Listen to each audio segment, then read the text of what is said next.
because we do not want to continue to pity ourselves. Burkina ফাসোর তরুণ president Ibrahim Traore এক বৈঠকে যখন প্রাঞ্জল ইংরেজিতে বক্তব্য রাখেন তখন হুমড়ি খেয়ে পড়ে আন্তর্জাতিক গণমাধ্যম। আফ্রিকার সাহসী এই নেতা সাধারণত ফরাসিতেই কথা বলেন, কিন্তু তার ইংরেজি উচ্চারণ বিশ্বমঞ্চে আলাদাভাবে তুলে ধরে তাকে। I therefore requested that we have a clear database.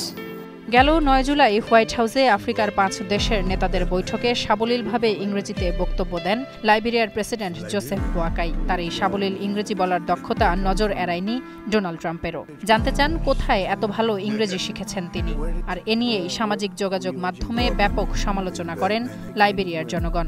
বলেন গেল 200 বছর ধরেই ইংরেজি ভাষাভাষী তারা।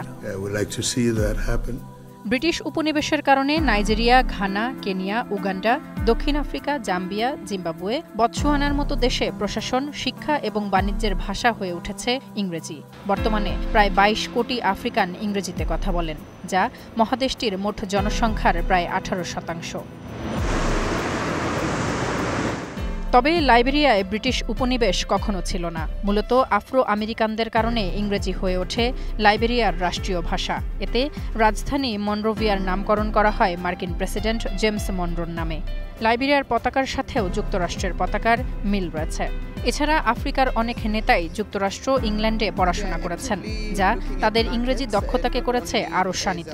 যদিও লাইবেরিয়ার প্রেসিডেন্ট জোসেফ বোয়াকাই পড়াশোনা করেছেন লাইবেরিয়াতেই।